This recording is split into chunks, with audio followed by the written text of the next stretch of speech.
Me acompaña, como dije hace un rato, Claudio Lozano, que es funcionario del Banco Nación, pero por sobre todas las cosas es uno de los candidatos del Frente de Todos, ¿no? Y tengo una particularidad que se la voy a preguntar a él, porque Claudio tiene esa cosa de que para afuera muchos los ven como un hombre, digamos, de convicciones, de principios, digamos, que esta renuncia que él tuvo en el Banco Nación tiene que ver con esa función o con esa idea que ha venido trayendo desde hace mucho tiempo, pero por otro lado hay algunos que manifiestan que este tipo de situaciones, digamos, dentro del Frente de Todos, sirve como para dividir al peronismo, digamos, ¿no? Nada. Claudio, gracias por charlar un ratito con nosotros. No, faltaba más. Gracias por invitarme. Bueno, un poco eso, ¿no?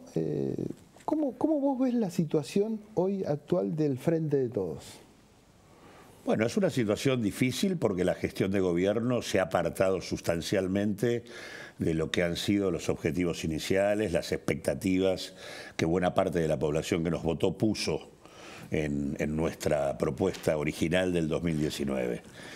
Claramente el Frente nació como una alternativa popular frente a la devastación y el ajuste neoliberal del macrismo, y la verdad que la gestión actual, en el marco de la subordinación a las metas y el acuerdo con el fondo y a los dueños de la soja, básicamente nos ha transformado en una variante del ajuste. Por lo tanto, terminamos el año 2022 y comenzamos el 2023 con caída de salarios, caída de jubilaciones, recorte de planes sociales, recortes a las provincias y demás, y en un proceso donde la pobreza no deja de subir en la Argentina. Por lo tanto, digo, en ese sentido es una situación compleja, en donde lo que está claro, que en tanto se ha tergiversado el rumbo que teníamos que tener, claramente hace falta una discusión profunda respecto a qué vamos a encarnar como propuesta en el 2023. Claramente, por lo menos nosotros, y esa es la razón por la cual nosotros hemos planteado una precandidatura presidencial, es abrir un debate, porque lo que hay que hacer no tiene nada que ver con lo que se está haciendo. Así que en este sentido, bienvenido el debate y la necesidad de profundizarlo para volver a convocar al pueblo argentino algo distinto que lo que parece decirle, por un lado, la oposición política y hasta el propio gobierno con lo que hace, que es el horizonte es más ajuste, por lo tanto más sufrimiento social. No hay perspectiva de desarrollo para el conjunto de la Argentina. Nosotros creemos que eso no solo que es una receta agotada, que le da respuesta a muy pocos, sino que realmente es un profundo error y algo que solamente está sostenido en algunos intereses muy minoritarios. A ver, ¿crees que esa desviación, si se quiere, del rumbo económico que al menos gran parte de la sociedad tenía en vistas a este gobierno y en particular a la gestión de Alberto Fernández, se empezó a notar a partir de la indecisión o de la mala decisión que hubo con la empresa Vicentín? Sí, yo te diría que Vicentín es casi un símbolo de cierta lógica del gobierno. Una lógica muy ambivalente, contradictoria, donde está 2 pasos para adelante y 3 para atrás, pero al mismo tiempo también una evidencia de improvisación. El caso Vicentín, que aparte me tuvo como uno de los... Por eso, vos eras uno de los hombres que planteaba la estatización puntual. En realidad no, nunca planteé la estatización. Bueno, pero... Lo que sí planteé fue la necesidad de construir una empresa pública no estatal de carácter mixto, donde participara el Estado, los productores agropecuarios y las cooperativas, que eran los que estaban involucrados en la crisis de Vicentín. Y que esa empresa podía servir a su vez como un ojo, como un testigo del funcionamiento de un comercio exterior de granos que es completamente opaco y en donde la Argentina pierde mucho dinero, muchas divisas y mucha recaudación fiscal, ¿no? Recaudación tributaria. Pero casualmente ese es un caso en donde además de esta situación contradictoria donde se avanza y se retrocede, se hicieron las cosas mal. Porque para poder llegar a tomar control sobre la empresa había que evidenciar públicamente los delitos cometidos por Vicentín, informar a la comunidad, algo que hoy está mucho más claro porque los avances de las causas judiciales sobre Vicentín, tanto a nivel federal como a nivel de la provincia de Santa Fe han sido impresionantes. Claro. Y hoy está involucrado tanto el directorio anterior como buena parte de los que conformaban el directorio de la empresa. Nosotros en el Banco Nación hicimos un sumario interno que implicó relevar 3 gerentes a nivel de la conducción del banco, el gerente de Reconquista, el gerente de la provincia de Santa Fe, suspender aproximadamente unos 15, 20 funcionarios. Claramente había niveles de connivencia, digamos, con el gobierno nacional, con el directorio anterior y de parte de la línea del banco, que claramente habían hecho que Vicentín fuera una violación absoluta. ¿Debió ser más enfático el gobierno en cuanto a poner sobre la mesa todo esto, digamos? Sí, el gobierno no puso sobre la mesa como lo debería haber puesto, de manera tal de que la comunidad tuviera, para poner un caso, se dijeron tantas pavadas frente al hecho de la expropiación, en donde uno de los argumentos, recuerdo, era de la oposición, decir que si hacíamos esto íbamos a quedar mal ante el mundo, porque asimilaban la expropiación, que forma parte de nuestra Constitución Nacional, la posibilidad de expropiar, con el tema de que éramos Venezuela. Ahora, el principal acreedor extranjero, porque Vicentín defraudó a unos cuantos bancos extranjeros, el principal acreedor extranjero era el Banco Mundial. El Banco Mundial era el principal acreedor extranjero de Vicentín y fue el primero que puso en marcha una investigación en Nueva York para ver a dónde había ido el dinero, investigando todos los paraísos fiscales. Digo, la verdad que el nivel de ignorancia que se manejó ¿Se sabe dónde fue el dinero? Tema, ¿Se sabe dónde fue el dinero? Y el dinero sirvió, Vicentín desde el 2012 en adelante puso en marcha un proceso de vaciamiento de la empresa local, que era el centro del grupo, para trasladar buena parte de su estructura a Uruguay, en el marco de lo que se llamaba el holding Vicentín Family Group.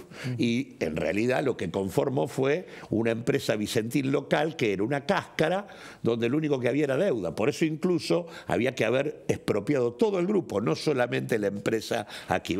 Errores impresionantes de un gobierno improvisado. Te llevo más a la actualidad, si se quiere, digamos. Hoy, la vicepresidenta dio a conocer un informe en donde, digamos, muestra de la Auditoría General de la Nación, donde muestra las irregularidades que tuvo que ver con la toma de la deuda con el Fondo Monetario Internacional. ¿Qué opinas de eso vos? Bueno, en realidad no es que opino. Lo que está diciendo la auditoría, yo lo denuncié en el 2018. Hice una presentación judicial en el 2018 y en el 2019. El fiscal Dilelo, en ese momento, imputó al en ese momento presidente Mauricio Macri y le pidió al juez Ercolini que pusiera en marcha un conjunto de investigaciones para demostrar esa situación.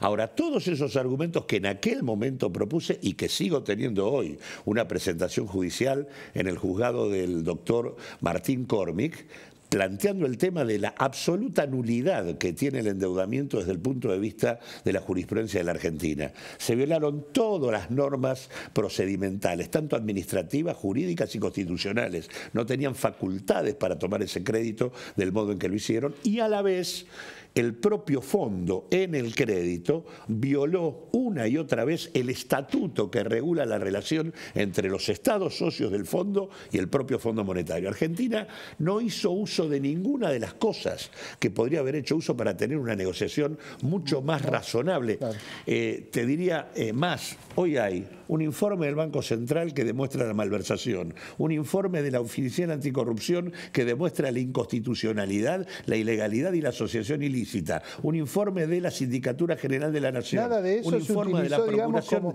un informe de la Procuración del Tesoro y ahora de la Auditoría. Todos organismos públicos que dicen que esto es nulo y acá el Poder Ejecutivo no hizo nada.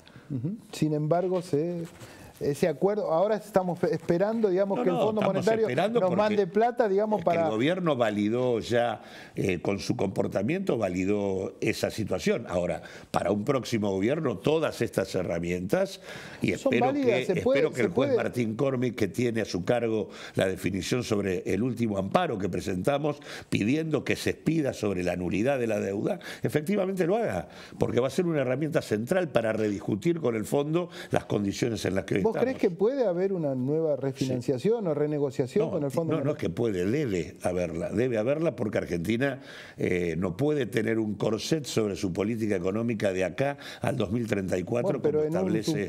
En un supuesto en que, no sé, podría ser los libertarios sean gobierno, creo que esto no va a ser factible. Hubo una frase muy inteligente que dijo el Pepe Mujica hace muy poquito sobre cuando le preguntaron por el fenómeno de Milei, dijo: el fenómeno son ustedes porque le dan pelota.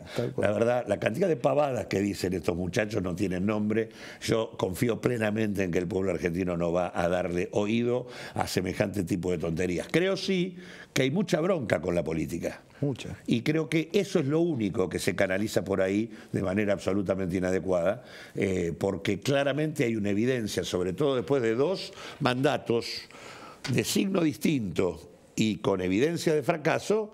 Hay una parte muy importante de la población que dice: ¿a dónde vamos con esto? Claudio, ¿cómo se resuelve la economía en nuestro país? ¿Cómo se soluciona el tema de la inflación? Te lo pregunto a vos, digamos, porque vos sos un economista, digamos, y desde el campo popular, digamos, ¿no? Porque ahí es como que uno... Lo que tiene que quedar claro es que las situaciones inflacionarias de esta magnitud no se resuelven nunca con ninguna terapia gradual. Necesitan una terapia de shock. Esto existió. Lo hizo Brasil con el Plan Real, lo hizo la Argentina en algún momento con el Austral, lo hizo antes Helbar y lo hizo también la convertibilidad. Es decir, después cada una tuvo su suerte, pero digamos, no se puede resolver con ninguna estrategia gradual. Necesita una estrategia que quiebre la inercia inflacionaria y eso obliga a congelar. Pero para eso tenés que tener aval político. Por supuesto, por eso este gobierno ya a esta altura no tiene capacidad de hacer nada, con un agravante, que acá parece que nos asombramos de que la inflación haya tenido la escalada que tuvo, cuando en realidad el acuerdo con el fondo no tiene como objetivo frenar la inflación, tiene como objetivo un shock inflacionario que induzca un proceso recesivo para que la Argentina se estanque, disponga de dólares y tenga capacidad de pago. Ahora, era evidente que si yo a una Argentina que estaba funcionando al 50% anual le pongo como recomendación devaluar, aumentar tarifas y subir la tasa de interés, le estoy echando nafta al fuego y estoy subiendo un escalón y pasamos del 50% anual en un año con el fondo a más del 100%. Tuvimos 8,4% en abril y la solución es poner la tasa de interés en 152% anual. Es un disparate, no tiene ninguna lógica, excepto la lógica de un organismo para el cual que la Argentina se estanque es funcional a que haya dólares. Porque Argentina cuando crece compra en el exterior y consume dólares. Como lo que quieren es que la Argentina solo se preocupe por pagar, bueno, es que nos recomiendan esto. Ahora, el problema no es lo que ellos recomiendan, es lo que nosotros aceptamos. Lo que aceptás. ¿Y el shock ese que vos hablás, en qué consistiría? Mirá, vos necesitás resolver 3 cuestiones. Uno, los precios internos en la Argentina de productos vinculados claramente con la canasta familiar, que tienen que ver con el trigo, con su correlato en el pan, en la harina, en los fideos, etcétera, el maíz, con su correlato en el alimento de los pollos, de los cerdos y demás, la soja, la carne, y la energía. Son todas cuestiones en donde Argentina tiene costos de producción muy por debajo de los costos internacionales. Por lo tanto, no se puede permitir que esos precios sean arrastrados por el precio internacional. Hay que establecer instrumentos de política que diferencien precios internacionales de internos, garantizando el abastecimiento en el mercado doméstico y, en todo caso, lo que se exporta tenga la renta que corresponde. Esa diferenciación este gobierno no la hizo nunca. Eso hay distintos, desde fondos compensatorios, retenciones, cupos, hay diferentes cuestiones. Pero ese primer tema es clave para que un conjunto de precios no se vayan al demonio como se han ido. Claro, pero Segundo tema es el tema de que los principales mercados de la Argentina tienen niveles de concentración brutales, es decir, son imperfectos desde el punto de vista de la teoría económica, es decir, no tienen competencia. Claro. Por lo tanto, se necesita un control, no del Estado, un control comunitario de las cadenas de producción. En una cadena de producción no solo tenés al que fija las condiciones, tenés a pequeños y medianos empresarios, a cooperativas, a consumidores, a trabajadores. Ahí tiene que haber una mesa compartida por cadena de de producción, donde los ojos sobre lo que está ocurriendo los pongan todos. Eso permite que el Estado regule utilizando la fuerza de la ley de abastecimiento, de la ley de defensa de la competencia y demás, cosa que tampoco se ha hecho. Se cree que conversando con los que dominan cada cadena vamos a resolver el problema. Los que dominan cada cadena hacen su juego y se ríen de los acuerdos que le plantea el gobierno. Entonces, diferenciar internos de internacionales, control comunitario sobre las cadenas de producción, y el otro, hay que congelar por un año el sistema de precios. Hay que congelarlo, tipo de cambio, tarifas, tasas de interés y demás, si no, no se puede, porque hay una inercia que se construye en el proceso inflacionario donde todos remarcan, algunos más, otros menos. Pero por lo tanto, ¿qué hizo Helbar? Congeló. ¿Qué hizo el Austral? Congeló. ¿Qué hizo Cavallo? Congeló. Digamos, ¿qué hizo el Plan Real en su momento en Brasil? Congeló. No hay terapia gradual para una situación de esta naturaleza. Claudio, la última y cortita. Ya sin la posibilidad de que Cristina Kirchner sea candidata, ¿cómo ves el panorama dentro del frente, digamos? Lo que veo es lo que... Primero creo que la hoy... ¿Es mejor o es peor? Esa sería la pregunta que se trabaja. ¿Es mejor o es peor que se ha trabajado Cristina? Yo la verdad que lo que creo es que ella lo dijo hace rato. Mi preocupación es por qué hay dirigentes que han seguido y siguen aún después de la carta última especulando con que todavía no dijo la última palabra.